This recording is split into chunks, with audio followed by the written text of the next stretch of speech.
Something seemed off with my wife. Well, with Ginny, my beautiful other half and the love of my life. We've been together since we were teenagers. And I saw no reason why that couldn't continue. But lately, something was wrong. Ginny had been unusually quiet for the past couple of days. While it might seem like a short time for a couple as close as we are, I could tell something was bothering her. If she couldn't share it with me, it was a problem, and I felt I should be concerned. I tried to gently ask her about it, knowing she'd tell me when she was ready. But still, I wanted to understand what was troubling her. I wanted to be there for her, like we always had in the past. Then, things took an unexpected turn. I swear it happened by accident. I wasn't following her, but I found her car parked by the side of the road. A sleek little Mazda MX-5 we'd bought for her just a couple of months ago. The color and license plate confirmed it was her car. You might wonder why this upset me so much. Even though the car was right there in front of me, Ginny had to be at least 10 miles away from it. I quickly pulled over and called her on my phone. "Hi, Ken," she answered cheerfully, recognizing my number. "What's up?" "Nothing," I replied, trying to keep my voice calm.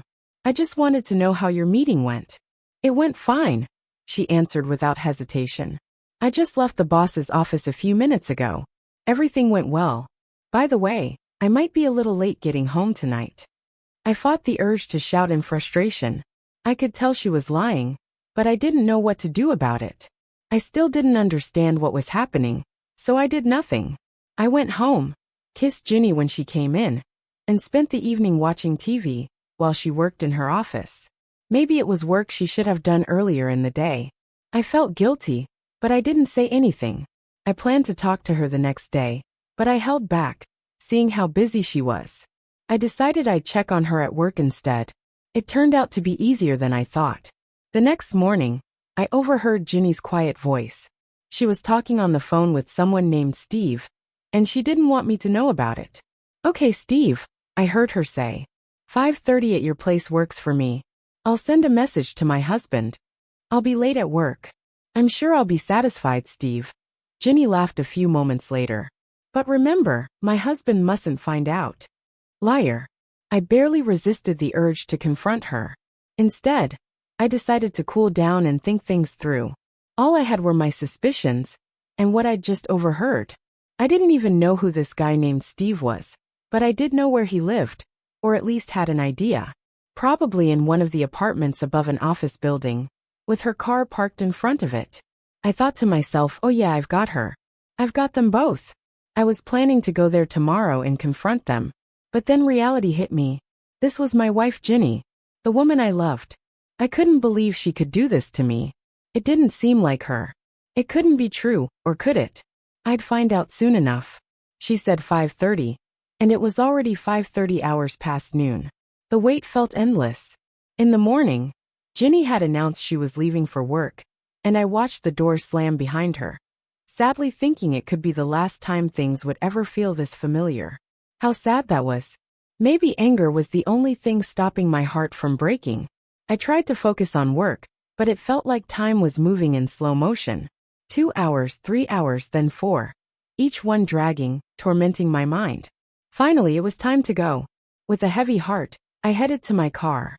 20 minutes later, I was parked outside the same building where I had seen Ginny's car the day before. I didn't want to be there. There could be no satisfaction in ending my marriage, but I knew I couldn't tolerate being cheated on.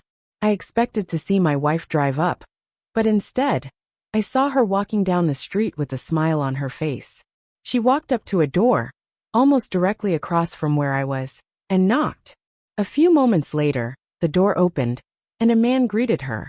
He wasn't who I expected. He was much older, scruffy-looking, and dressed in dirty jeans and a worn-out shirt. He definitely wasn't the handsome, charming man I had imagined. A little rough around the edges, but not the type of guy I thought she'd be with. It was time to act. Jumping out of my car, I rushed toward them, my face filled with anger. The man spotted me first, and seeing the rage on my face, he quickly warned Ginny. She turned around, and when she saw me coming toward them, she turned pale. "Ken, what are you doing here?" she asked, shocked. "Why do you think I'm here?" I growled, glaring at the man. giving him the dirtiest look I could muster that I could barely think straight. But I was sure he'd get what was coming to him soon. "Oh my God, Ken," Ginny sobbed. "I didn't want you to find out." "I bet you didn't," I shouted back. "You didn't think you were going to get away with it, did you?" "Look, I'm sorry, Ken," she tried to reassure me. "Is it really that important? Does it really matter?" I shot back. "Of course it matters. Damn it, Ginny, how could you do this?" She sighed, throwing her hands up in the air. "For the last time," she said. "Last time?" I exclaimed, ready to burst into tears. "You mean this isn't the first time?" "Let's figure this out, Ken," she said, still trying to calm me down. "There's no reason to get so upset. Why don't you let me finish with Steve, and then we can talk about it when I get home?" Finish with Steve and then talk about it? I couldn't contain my anger. "This is our marriage, for God's sake. You're overreacting, Ken. These things happen all the time. You just have to accept it." "Damn it, Ginny." I almost choked on my words. "This is a huge deal to me. It's not like you just dented your car or something."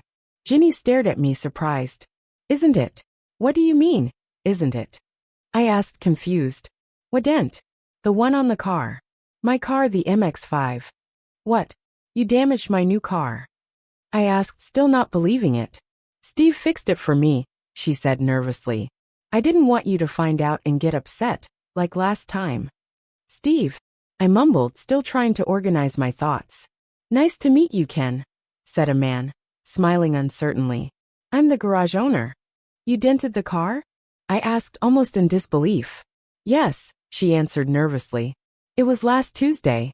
It's really just a scratch, and I thought I could fix it without you finding out." "I'm so sorry, darling." For a moment, I felt like the weight of the world had been lifted off my shoulders. "Wonderful," I said, suddenly relieved. "What?" Ginny asked, confused. "Yes, darling, you scratched the car. Isn't that wonderful? Just absolutely marvelous. Are you feeling all right, Ken?" "Never better," I smiled. "Now let's pay this nice man and go home, shall we?" And that was that. It turns out my wife had scratched the car. A brand new car. Isn't that great? Bloody hell. That's absolutely breathtakingly wonderful. It all came to such a wonderful end.